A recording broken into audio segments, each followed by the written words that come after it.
فقولا له قولا لينا لعله يتذكر ويخشى. صدق الله العظيم. கண்ணியத்துக்குரியவர்களே, அல்லாஹ் நல்லடியார்களே, அல்லாஹ் தஆலா இன்று ஓதப்பட்ட சூரத்துல் கஹ்ஃப், சூரத்துல் மரியம், சூரத்துல் தாஹா போன்ற அத்தியாயங்கள் எல்லாம் இன்று ஓதப்பட்டது. இவைகளே நபிமார்களுடைய சரித்திரங்கள், கஹ்ஃப் வாசிகளுடைய நிலைகள், இப்படியான பல சரித்திரங்களை அல்லாஹ் தஆலா சொல்லி காட்டினான். அடுத்து இன்று ஓதப்பட்ட ஒரு வசனத்திலே ஃபிர்அவுன் இடத்திலே இஸ்லாமிய பிரச்சாரம் செய்வதற்காக வேண்டி நபி மூசா அலைஹிஸ்ஸலாம் அவர்களையும் ஹாரூன் அலைஹிஸ்ஸலாம் அவர்களையும் அல்லாஹ் செல்லும்படியாக சொல்லுகிறான். ஃபிர்அவுன் கொடூரமான ஒரு நபர். ஆனால் ரப்புக்குமுல் ஆலா, நான் தான் உயர்ந்த இரட்சகன், என்னை தவிர உலகத்தில் யாரும் ரப்பு இல்லை அப்படின்னு சொல்லிக்கிட்டு இருக்கக்கூடிய ஒரு நபர்.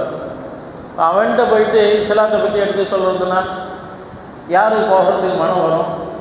ஆனால் அல்லாஹ்வுடைய கட்டளை. அல்லாஹ் மூசா அலைஹிஸ்ஸலாம் அவர்களை பார்த்து, ஹாரூன் அலைஹிஸ்ஸலாம் அவர்களை பார்த்து, நீங்கள் 2 பேரும் ஃபிரௌன்கிட்ட போய் நளினமான முறையில் அவனுக்கு தீனை பற்றி எடுத்து சொல்லுங்க அப்படின்னு அல்லாஹ் சொல்கிறான். நீங்கள் நளினமாக சொன்னாக்க அவன் ஏற்றுக்கொள்ளலாம், அல்லது கொஞ்சமாவது இறை அச்சம் அவனுக்கு ஏற்படலாம் அப்படின்னு அல்லாஹ் அந்த 2 நபிமார்களை பார்த்து சொல்லி அனுப்புகின்றான். அப்போ பேசுதல் என்பது பிறரிடத்தில் நாம் எவ்வாறு பேச வேண்டும் என்ற கலையை அல்லாஹ் கற்றுக் கொடுக்குறான். பிறரிடத்தில் நம்முடைய பிள்ளைகளாக இருக்கட்டும், நம்முடைய வீட்டில் நம்முடைய மனைவி மக்கள்கிட்டே இருக்கட்டும், யாரிடமும் அதிகார தோரணையில் நம்ம பேசணும்னா எந்த செயலுமே எடுபடாது. அதிகார தோரணையில் எந்த செயலுமே எடுபடாது. அதே நேரத்தில் அன்பாக சொல்லி பாருங்கள், அந்த காரியம் உடனே நடக்கும். நம்ம எதிர்பார்த்துருக்கவே மாட்டோம்.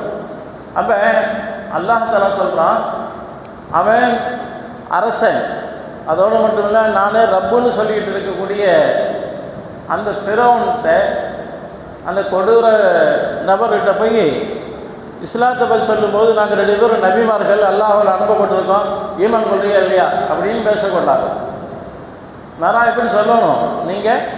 நாங்கள் அல்லாஹ்வால் அனுப்பப்பட்டு இருக்கிறோம், இது நாங்கள் அல்லாஹ் என்னென்ன நிகழ்வுகளை கொடுக்குறான், அல்லாஹ் ஒருத்தன் தான் வணங்க தகுதியானவன், நீ ரப்புன்னு சொல்கிற, அந்த தகுதி உனக்கு இல்லை அப்படின்னு சொல்லி என்ன செய்யணும்? நளினமாக பேசணும் அப்படிங்கிற நிகழ்வை அல்லாஹ் தஆலா நபிமார்களுக்கு கற்றுக் கொடுக்குறான்.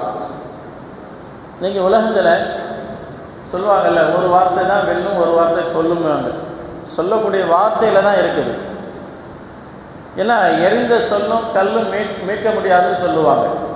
அப்போ வார்த்தைகள் கையாளக்கூடிய விதத்தில் இருக்குது. பொறுப்புகளில் இருக்கிறோம், அதுக்காக வேண்டி நாம் அதிகார துஷ்பிரயோகம் என்பது செய்யக்கூடாது. அது குடும்ப தலைவர்களாக இருக்கட்டும், ஆட்சியாளர்களாக இருக்கட்டும், எல்லாருமே என்ன செய்யணும் அப்படின்னா நளினத்தை கையாளணும், கடைபிடிக்கணும் அப்படிங்கிற நிகழ்வை அல்லாஹ் தஆலா சில நபிமார்களை உதாரணமாக வைத்து அவர்களுடைய தீன் பணியை கொண்டு அல்லாஹ் தஆலா சொல்லி காட்டுகின்றான். ஒரு நேரத்தில் ஆயிஷா அல்லாஹ் அவங்க சொல்லுவாங்க, அல்லாஹ் இன்னல்லாஹ ரஃபீக் யுஹிப்புல் ரிஃப்க என்பதாக ரசூலுல்லாஹி ஸல்லல்லாஹு அலைஹி வஸல்லம் சொன்னதாக சொல்லுவாங்க. அல்லாஹ் மென்மையானவன், மென்மையை விரும்புகின்றான். அல்லாஹ் தஆலா இப்போ மனிதர்கள்ட்ட கருணை கொடூரமாக நடந்துக்கிறான். தன்னை பற்றி சொல்லும்படி எப்படி சொல்கிறான்? அர் ரஹ்மான் அர் ரஹீம்ங்கிறான். கிருபையாளன், கருணையாளன் அப்படின்னு தன்னை பற்றி சொல்கிறான். மாறாக நான் ரொம்ப கடின சித்தம் உடையவன், உங்களை உடனே அப்படியே பிடிச்சிடுவேன், உங்களை கொன்றுவேன் அப்படியா சொல்கிறான்? இல்லை. அப்போ அல்லாஹ் தஆலா எப்படி சொல்கிறான்? தன்னை பற்றி சொல்லுகின்ற போது அர் ரஹ்மான் அர் ரஹீம்ங்கிறான். தன்னைய கிருபையாளன், அன்புடையவன், அருளுடையவன் என்பதாக அல்லாஹ் தன்னை பற்றி சொல்கிறான். அவன் தன்னை பற்றி அப்படி சொல்லணுங்கிற அவசியமே இல்லை. ஆனால் அடியார்கள் சில நேரங்களில் நிராசையாகிவிடக்கூடாது அப்படிங்கிறதுக்காக வேண்டிய அல்லாஹ் தஆலா தன்னுடைய கருணையை பற்றி தன்னுடைய படைப்புகளுக்கு சொல்லி காட்டுகின்றான். அல்லாஹ் தஆலா இந்த சமூகத்துக்கு கொடுத்திருக்கக்கூடிய மிகப்பெரிய பொறுப்பு அன்பு, கருணை. அடுத்து பேச்சு திறன். ரசூலுல்லாஹி ஸல்லல்லாஹு அலைஹி வஸல்லம் அவங்களை பற்றி அல்லாஹ் அப்படிதானே குர்ஆன்ல சொல்லுகின்றான், வலவ் குன்த ஃபல்லன் கலீலல் கல்பி லன்ஃபது மின் ஹவ்லிக் என்பதாக அல்லாஹ் சொல்லி காட்டுகின்றான்.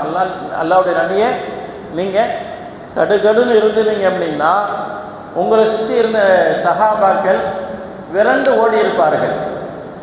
அப்போ உங்களை சூழ்ந்து அவங்க இருந்தாங்க அப்படின்னா நீங்கள் நளினமாக பேசுனதுனால, நீங்கள் இன்முகத்தோடு அந்த சஹாபாக்களை சந்தித்ததுனால தான் அந்த சஹாபாக்கள் உங்களுடைய தோழர்கள் உங்களை சுற்றி இருந்தாங்க அப்படின்னு அல்லாஹ் சொல்லி காட்டுகின்றான். அப்போ தன்னுடைய நபியை பற்றி சொல்லும்போது அல்லாஹ் பெருமையாக உயர்த்தி சொல்கிறான். அப்போ நபிமார்களுடைய குணம் நளினமாக பேசுவது. அதனால தான் அனசுல்லான்னு சொல்லுவாங்க, நான் 10 வருடம் ரசூலுல்லாஹி ஸல்லல்லாஹு அலைஹி வஸல்லம் அவங்கள்ட்ட பணிவிடை செஞ்சேன்.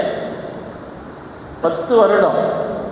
ஆனால் ஒரு நாளும் ஒரு நேரமும் ரசூலுல்லாஹி ஸல்லல்லாஹு அலைஹி வஸல்லம் இதை ஏன் இப்படி செஞ்ச, ஏன் இப்படி செய்யலை, அதையும் அப்படி போட்டுட்ட அப்படின்னு என்கிட்ட ஒருபோதும் ரசூலுல்லாஹி ஸல்லல்லாஹு அலைஹி வஸல்லம் சொன்னதே இல்லைங்கிறாங்க. சஹாபாக்கள் போய் சொல்லணுங்களா, நபி அவர்களை உயர்த்தி சொல்லணுங்கிறதுக்காக சொல்கிறாங்களா? இல்லை. 10 ஆண்டு காலம் நம்மகிட்ட 10 நாள் ஒரு பணியாளர் வேலை செய்கிறதில்லை.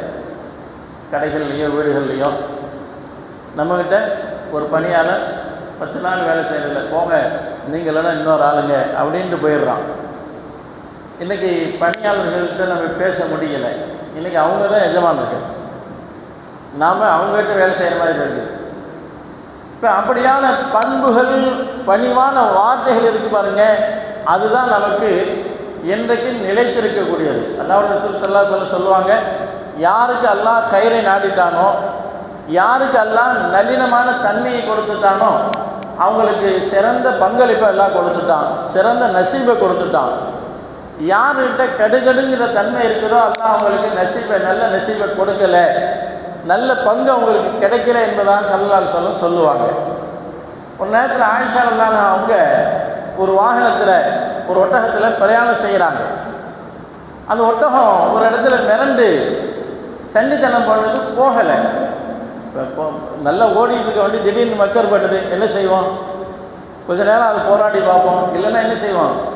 சரி, எந்த நேரம் பாரு இப்படியே அந்த வண்டி அவசரத்துக்கு உதவாது அப்படின்னு என்ன செய்வோம்? சபிக்க செஞ்சிருவோம்.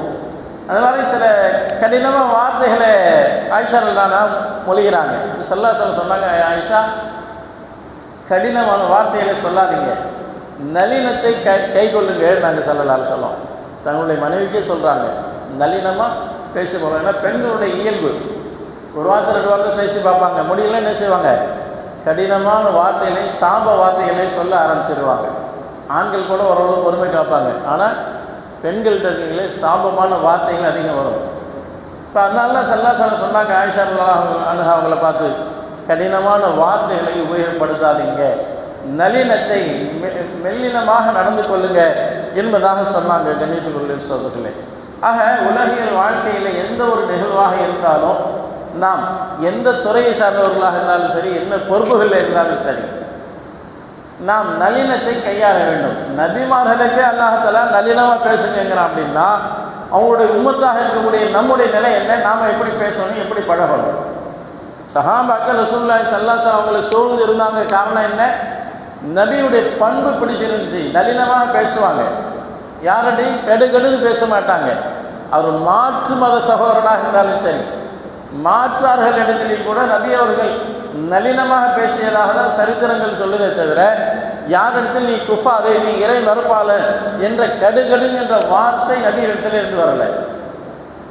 இத்தனை பெரிய தொல்லைகளை கொடுத்தாங்களே, ஸல்லல்லாஹு அலைஹி வஸல்லம் எப்பயாச்சும் லானத் செஞ்சாங்களா, சபிச்சாங்களா? அவங்களுடைய பாதைகளில் கற்களை போட்டாங்க, முற்களை போட்டாங்க, கண்ணாடிகளை போட்டாங்க, மண்ணை வாரி தூற்றினார்கள், எச்சில் துப்புனாங்க, என்னென்னமோ சொல்லி அவங்க நபி அவர்களை ஏசி பேசுனாங்கல்ல. எப்போதாவது நபி அவர்கள் கடுகடுன்னு இருந்திருக்காங்களா? என் ஹதீஸில் வந்து ஒரு காட்டு அரபி ரசூலுல்லாஹி ஸல்லல்லாஹு அலைஹி வஸல்லம் அவங்கள்ட்ட வந்து அவங்களுடைய மேல் துண்டை வேகமாக பிடிச்சி இழுத்து, பைத்துல் மால்லேருந்து எனக்கு கொடுக்க சொல்லுங்கள், அது ஒன்றும் அத்தாவுட்டு சொத்து ஒன்றும் இல்லை அப்படின்னு கடினமாக அந்த மனிதர் வந்து பேசுகிறார். சஹாபாக்களுக்கு கோபம் வந்துருச்சு. நபியுடைய மேனியில் இருக்கக்கூடிய ஒரு துண்டை வேகமாக இழுத்து இந்த அரபி, ஒரு காட்டு அரபி இப்படி கடினமாக பேசுகிறாரே அப்படின்னு சஹாபாக்களுக்கு கோபம். ஆனால் ஸல்லல்லாஹு அலைஹி வஸல்லம் கூட இருந்த சஹாபாக்கள்கிட்ட அவர் கேட்கக்கூடிய பொருளை அவருக்கு கொடுத்து அனுப்புங்க அப்படின்னு நல்லினமாக இருந்துக்கிட்டாங்க. நபி அவர்கள் சிரித்து கொண்டார்கள். கடினமாக வார்த்தையை உபயோகப்படுத்தலை. சஹாபாக்கள்கிட்ட கையை கட்டியிருந்தால் சோழியை முடிச்சிருப்பாங்க. ஆனால் நபி அவர்கள் கடுகடுன்னு இருக்கலை. ஒரு நம்ம மேனியில் இருக்கக்கூடிய துணியை நீங்கள் வேகமாக இழுத்து பாருங்கள், லேசாக கிராய்ப்பு ஏற்படுத்தும், சிராப்பு லேசான காயம் ஏற்படும். வேகமாக நீங்கள் இழுத்து பாருங்களேன், நைலான் துணியாக தான் சொல்லுவாங்க, அறுத்துரும். அப்போ நபியோர்கள்ட்ட கடுகடுன்னு நடக்கக்கூடிய அந்த மனிதர்கிட்ட கூட ஸல்லல்லாஹு அலைஹி வஸல்லம் என்ன செஞ்சாங்க, முகத்தை காட்டலை. சிரிச்சுக்கிட்டே கூட இருக்கக்கூடிய சஹாபாக்கள்கிட்ட தோழர்கிட்ட சொல்லி அவருக்கு என்ன தேவையோ அவருடைய தேவையை நிறைவேற்றி அனுப்புங்க என்பதாக ஸல்லல்லாஹு அலைஹி வஸல்லம் சொல்கிறாங்க. ஆக கண்ணியத்துக்குரியவர்களே, நளினம் என்பது அல்லாஹ் கொடுக்கக்கூடிய பெரிய ஒரு கிருபை, ஒரு மகத்தான அளப்பரிய கிஃப்ட்டு. அதை நாம் இழந்துடக்கூடாது. அதனால் எல்லா நிலைகளிலையும் நாம் நிதானம் இழக்காமல் நளினத்தை கையாண்டு நல்லவர்களுடைய கூட்டத்திலே அல்லாஹ் நம் அனைவரையும் சேர்த்து அருள் புரிவானாக. ஆமீன். வ ஆகிரு தஅவானா அனில் ஹம்துலில்லாஹி ரப்பில் ஆலமீன்.